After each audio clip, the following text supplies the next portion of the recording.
ఆ కమ్యూనిటీ యొక్క ఆ సామాజిక వర్గం నుంచి ఎదిగి వచ్చినటువంటి మేధావి వర్గంగా, విద్యార్థి నాయకులుగా, స్కాలర్స్గా వాస్తవంగా ఒక క్లారిటీకి కూడా రావాల్సినటువంటి అవసరం ఉంది.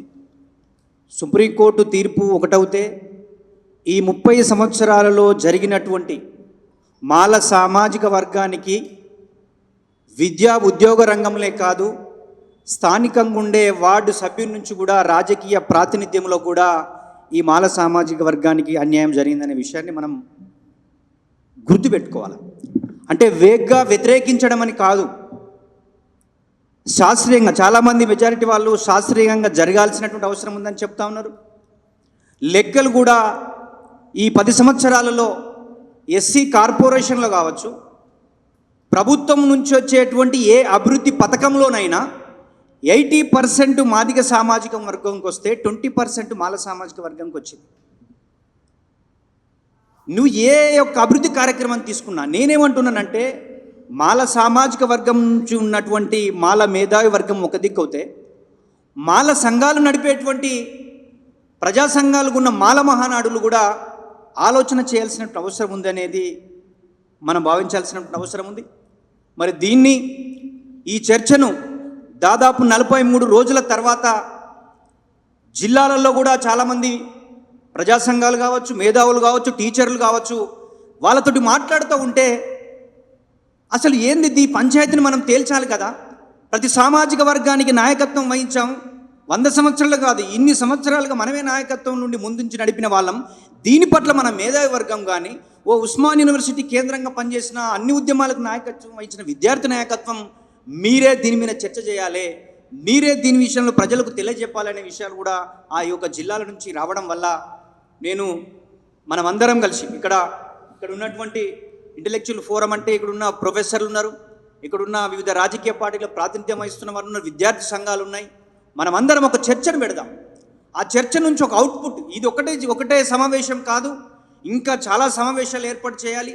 ఇది ఒక సామాజిక వర్గ విజయంగా, ఇంకో సామాజిక వర్గంగా ఓటమిగా దీన్ని చూడొద్దని చెప్పేసి ఈ యొక్క తెలంగాణలో ఉన్నటువంటి మన మాల సమాజానికి తెలియజెప్పాల్సినటువంటి బాధ్యత మనపై ఉంది. ఎస్, దేనికైనా ఒక ప్రూఫ్ కావాలి.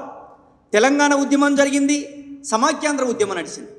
సమాఖ్యాంధ్ర ఉద్యమం తెలంగాణ ఉద్యమం ముందు నిలబడలేదు. ఈ 30 సంవత్సరాలలో మాల సామాజిక వర్గాన్ని మొత్తం కూడా ఒక విలన్నుగా క్రియేట్ చేసినటువంటి పరిస్థితి మీరు చూసాం. ప్రజా సంఘాలు మద్దతు ఇచ్చాయి, రాజకీయ పార్టీలు అసెంబ్లీలో తీర్మానం చేశాయి, ఢిల్లీ వేదికగా చాలా ఉద్యమాలు జరిగాయి. కానీ మనం మళ్ళీ ఏమంటున్నామంటే మన సామాజిక వర్గానికి నష్టం జరుగుతుందని తెలిసినా కూడా వ్యతిరేకిస్తూ ఉన్నాం. దీని గురించి కూడా ఆలోచన చేయాల్సిన అవసరం ఉంది. రేపు మాల సామాజిక వర్గం 30 లక్షల మంది ఉన్న మాల సామాజిక వర్గం యొక్క భవిష్యత్తు ఈ మాల మేధావులు ఎదిగొచ్చినటువంటి ఉద్యోగ రంగంలో ఉన్న, రాజకీయ రంగంలో ఉన్న, ఐఏఎస్ ఐపీఎస్లు ఉన్న ఎవరు అయినా దీని మీద చర్చించాలి, మాట్లాడాల్సినటువంటి అవసరం ఉంది. ఎస్, వ్యతిరేకించే వర్గం ఉంటుంది, సపోర్ట్ చేసేటువంటి వర్గం ఉంటుంది. వాళ్ళు కూర్చొని కూడా మాట్లాడుకోవాలి.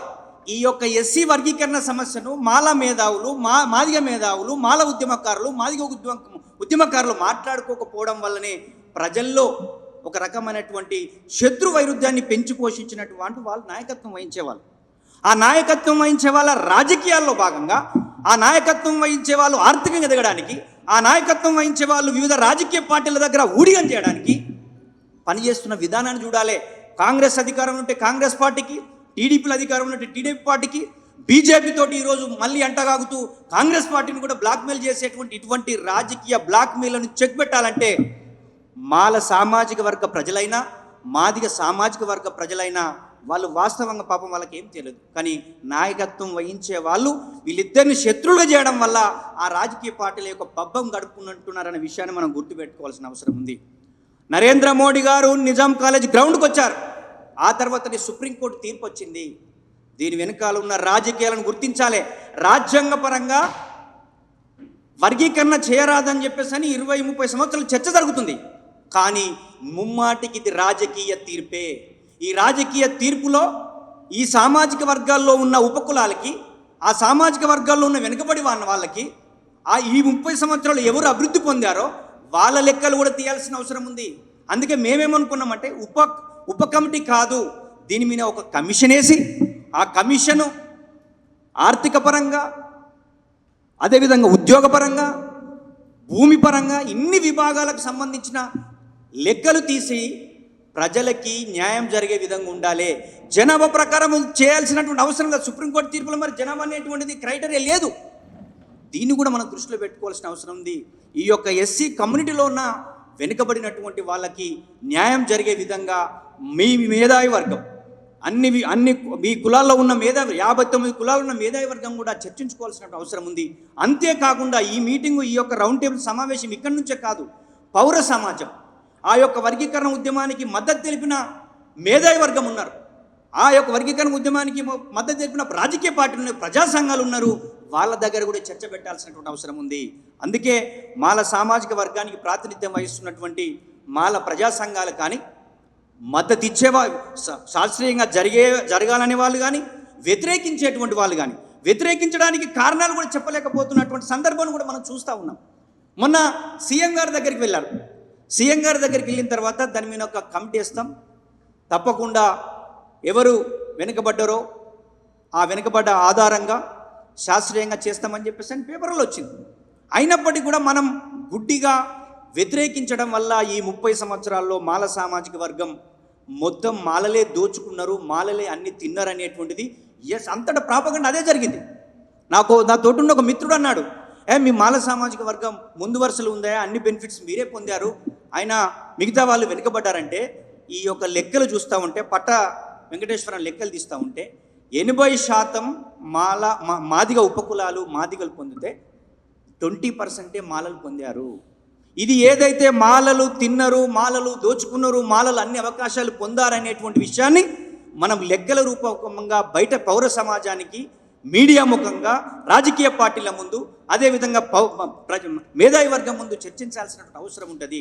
మాల సామాజిక వర్గం ఏ సామాజిక వర్గాన్ని 0.01% తీసుకోదు, 0.01% రాకుంటే కూడా ఊరుకోదనే విషయాలు కూడా మనం చర్చించాల్సినటువంటి అవసరం ఉంటుంది. అది సామాజిక నాయక పునాది అవుతుంది. అంబేద్కర్ వారసులుగా, బుద్ధిస్టులుగా ప్రతి ఉద్యమానికి నాయకత్వం వహించేటువంటి మాల సామాజిక వర్గం ఈరోజు ఒక దోచుకున్న మొత్తం తిన్నారనే పేరును మనం తీసేయాలంటే తప్పకుండా దీన్ని శాస్త్రీయంగా చర్చ పెట్టాల్సినటువంటి అవసరం ఉంది. ఇది యొక్క ఉస్మానియా యూనివర్సిటీ కేంద్రం కాదు, ప్రతి యూనివర్సిటీలో జరగాలి, ప్రతి జిల్లాలో జరగాలి. మన సామాజిక వర్గాన్ని చైతన్యం చేయాలి. అలా చైతన్యం చేసినప్పుడే మనం అనుకునే లక్ష్యం నెరవేరుతుంది. నేనేమంటున్నానంటే, మాలలు మాదిగల మధ్యన ఒక మానసిక విభజన జరిగింది. వీళ్ళిద్దరి మధ్యలో ఏమి కలిసి జీవించే పరిస్థితి లేదు, కలిసి పెళ్ళిళ్ళు చేసుకునే పరిస్థితి లేదు. వాళ్ళొక సామాజిక వర్గం ఉన్నారు, మనం మాలలో ఒక సామాజిక వర్గం ఉన్నారు.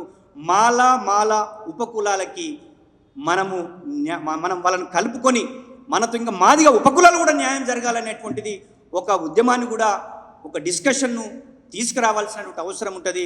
ఆ దిశగా మన ప్రయత్నాలు ఉండాలని చెప్పేసి ఈ 3 గంటలు చర్చించినటువంటి మనం అందరం నెక్స్ట్ మీటింగ్ సంబంధించి ఇంకో 2-3 మీటింగ్లు కూడా పెట్టుకునే పరిస్థితి. కాబట్టి ప్రతి జిల్లాలో ఉన్నటువంటి ఉద్యోగస్తులు కానీ, ఉద్యమకారులు కానీ, అక్కడున్న విద్యార్థులు కానీ, అక్కడున్న యువకులు కానీ దీని మీద ఒక లోతైనటువంటి చర్చను లేవదీయాలి. గుడ్డిగా వ్యతిరేకించడం కాదు, శాస్త్రీయంగా మనకు న్యాయం జరిగే విధంగా ఈరోజు ఉప కమిటీ ఏర్పాటు చేశారు. వాళ్ళు నిజంగా ఏ విధమైనటువంటి లెక్కల ప్రకారం చేయబోతా ఉన్నారు, ఏంటి వాళ్ళ విధి విధానాలు కూడా మనకు తెలుస్తాయి. కాబట్టి అప్పటి వరకు ఇక్కడికి వచ్చిన మేధావి వర్గం మన ఒక రిప్రజెంటేషన్ రూపంలో మొత్తం కూడా ఈ యొక్క లెక్కలను తీసి ఏ విధంగా చేయాలి, ఎట్లా చేస్తే ఈ అన్ని వర్గాలకు న్యాయం జరుగుతుందో ఆ దిశగా మన ప్రయత్నం ఉన్నప్పుడే మనం అనుకునే లక్ష్యం నెరవేరుతుంది. అది బాబాసాహెబ్ అంబేద్కర్ మనం అనుకునే సామాజిక న్యాయానికి పునాదులు మాలలే వేయాలి, మాల సామాజిక వర్గమే ఉద్యమాన్ని ముందుకు నడపాలి అనే విషయాన్ని మీకు గుర్తు చేస్తూ, చాలా ఓపికగా వచ్చి మీ యొక్క అభిప్రాయాలు తెలియజేసిన మీ అందరూ కూడా పేరున ప్రత్యేకంగా కృతజ్ఞతలు తెలియజేస్తూ ఇంతటితో ఈ యొక్క సమావేశాన్ని ముగిస్తూ ఉన్నాం.